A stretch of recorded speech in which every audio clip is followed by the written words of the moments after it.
Gente, bom dia, boa tarde, boa noite. Não sei que horas vocês estão assistindo hoje o nosso podcast Psicopositiva na Prática. Mas o episódio de hoje, chamado Florescendo Depois da Tempestade, a gente vai abordar principalmente a temática do crescimento pós-traumático, relacionado com algumas experiências, algumas vivências que a gente teve, e a partir disso a gente vai desenvolver algumas reflexões. Meu nome é Christian, eu faço o curso de Psicologia, estou no 5º semestre, e eu tenho alguns colegas aqui também do curso de Psicologia que eu vou passar a palavra para eles. Oi, galera, meu nome é Nicole e eu tô no 5º semestre de Psicologia. Boa noite, pessoal. Me chamo Guilherme. Boa noite, pessoal da bancada, meus colegas de bancada também, Christian, Nicole. E hoje a gente veio desenvolver aí um tema extremamente pertinente e relevante, que é o crescimento pós-traumático, né? É algo extremamente recente no nosso campo da psicologia, datado aí já do começo do século XX. E antes da gente explorar um pouco mais desse conceito, né, de entender um pouco mais o que ele significa, é importante também ressaltar o material que a gente está se embasando aqui para trabalhar essa discussão, essa conversa muito bacana. O livro que estamos trabalhando é o de Psicologia Positiva, dos conceitos da aplicação, de autoria da Miriam Rodrigues e do Douglas da Silveira Pereira, mais especificamente o capítulo 20, né, Psicoterapia Positiva e Crescimento Pós-Traumático, de João Campos e Gustavo Gauer. E como eu falei um pouco mais no começo, esse conceito de crescimento pós-traumático ele é algo extremamente recente, né, ali do meados do século XX, um século bastante marcado por muitas dificuldades, né, muitas crises sociais, crises humanitárias mesmo, né, guerras mundiais e tudo mais. E o crescimento pós-traumático é muito também ancorado em autores como Viktor Frankl, e Maslow, né, aí, advindos aí da abordagem de logoterapia, humanista. Então, assim, o crescimento pós-traumático ele está muito associado a essa capacidade que nós, né, seres humanos, temos de ressignificar experiências perturbadoras mesmo para nós, independentemente do grau, experiências difíceis que mudam nossa vida, mudam a dinâmica da nossa vida de uma forma muito drástica. Então, o crescimento pós-traumático, que é a nossa pauta de hoje, ele está muito voltado para isso, essa nossa capacidade de ressignificar mesmo. E a partir disso eu queria trazer mais uma experiência assim, pessoal, né, sobre essa questão do trauma. Recentemente, tem pouco menos de um ano, eu perdi minha tia faleceu pro câncer, infelizmente. E eu estar conseguindo falar sobre isso agora é muito também sobre esse pós, né? A partir do momento que você ressignifica, você racionaliza. A gente sabe que de primeira mão, falando sobre mim, foi um momento de muito choque.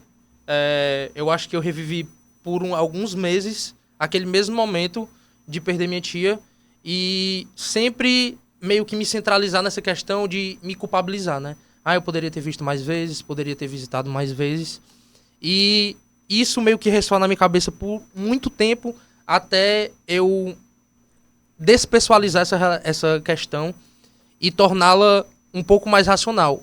Tipo, possibilidades a partir disso. E é isso, eu acho que foi um momento bem difícil, mas que hoje eu tenho um outro olhar sobre ele. Né? Christian, essa vivência realmente é muito complicada e eu passei por uma vivência não tão pesada como a sua, mas eu também já perdi meu cachorro e realmente você começa a pensar coisas que você poderia ter vivido, apreciado. Eu lembro de que o meu cachorro ele tinha problema no coração, então eu já sabia que ele estava idoso, eu sabia que ele ia morrer e já estava tomando remédio e tal. E aí eu lembro que eu ficava só gravando muito, porque eu queria lembrar daqueles momentos, né?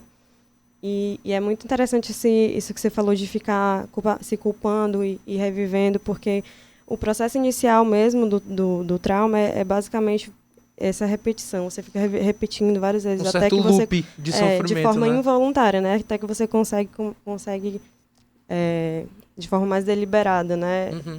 Escolher melhor os pensamentos. É muito interessante a gente olhar para esses relatos, né? São dois relatos extremamente fortes e que com certeza dizem muito respeito sobre desafios que vocês enfrentaram, né, durante essa jornada de vocês.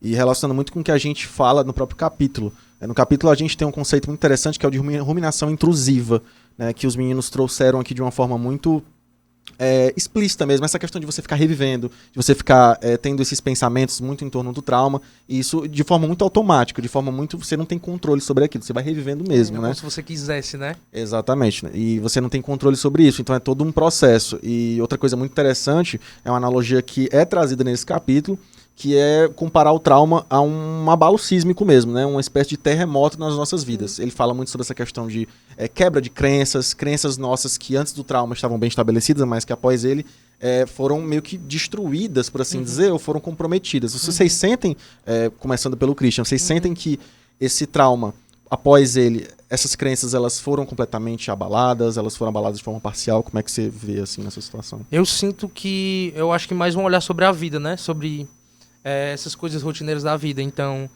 e poderia ter saído mais vezes, né? Nesse começo dessa ruminação. E poderia ter curtido mais.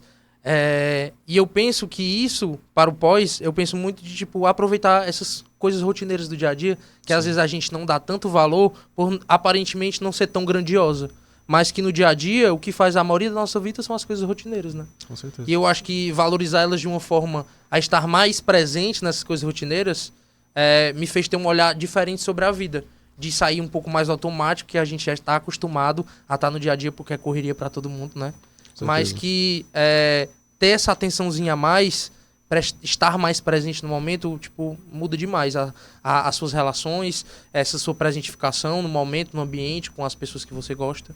Então, acho que foi mais isso, né? É bem uma mudança na sua concepção de mundo mesmo, né? Como você disse, a sua rotina ela sofre uma alteração muito drástica e que, lógico, você nunca está esperando.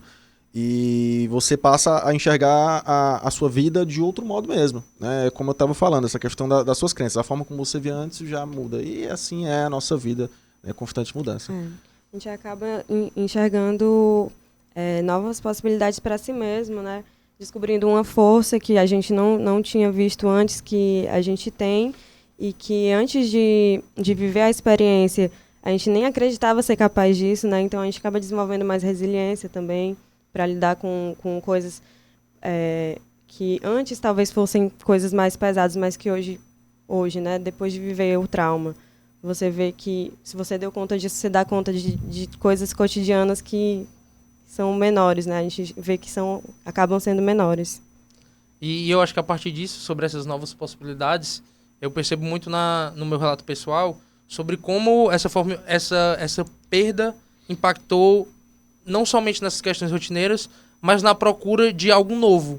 Algo que eu gostava, mas que não tinha ido muito a fundo. Eu acho que principalmente na música, eu aprendi a tocar violão, comecei a compor música, e vendo isso de forma mais racionalizada, tipo, um tempo depois, eu vejo mais também que foi uma forma de organizar as minhas emoções, os meus sentimentos, meus pensamentos, uma forma de dar realmente um novo significado para aquilo, né? E não somente me perder agora falando de forma racional nessa ruminação, mas ir além nesse crescimento realmente pós-traumático, né?